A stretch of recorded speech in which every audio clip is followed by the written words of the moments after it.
it's Fiona Masterson from the Learning Reservoir. In this video, I'm going to discuss 3 types of food safety hazards.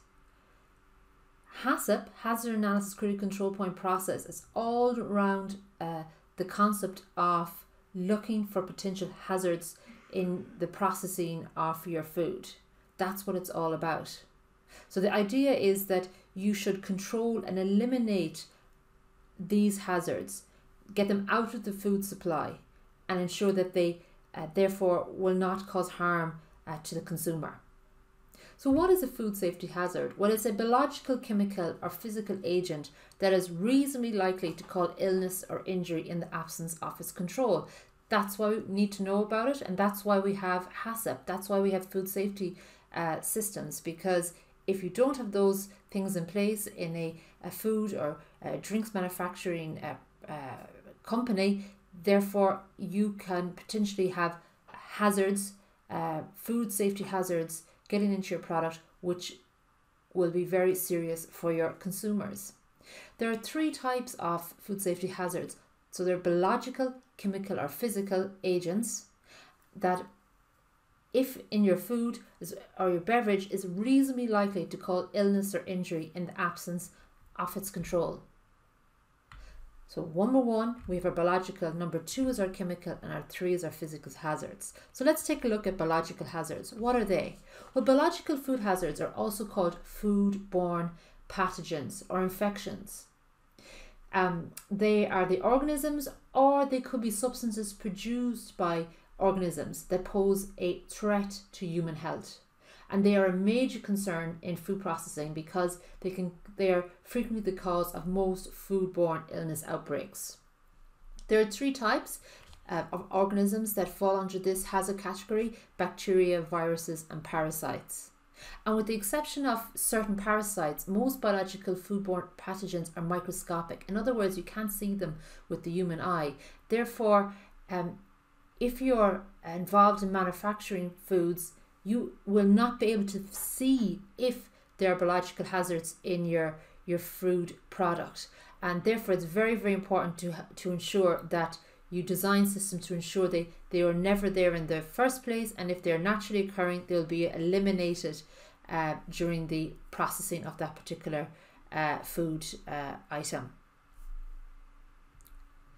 The next type of hazard is our chemical hazards. The chemical hazard is any substance that can cause a health problem when ingested.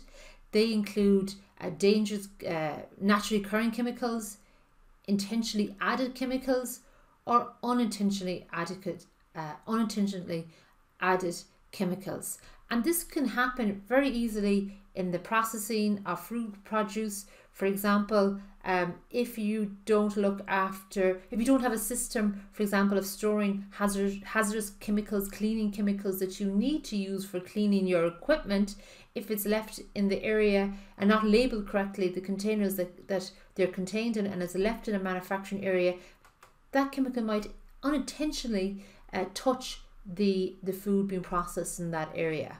So therefore, you have to have very strong controls around the handling of chemicals, because they are a potential source of a food safety hazard.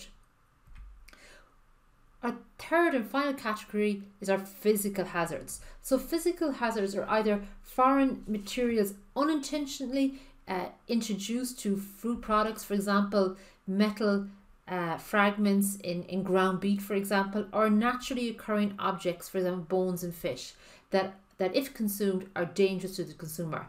If you consume product that contains a physical hazard, well, you'll know immediately. You'll feel that bit of glass in your mouth or a bit of wood, but therefore it's different to our biological hazards where we won't see it. But physical consumer knows very quickly if they have consumed a product that contains a physical hazard.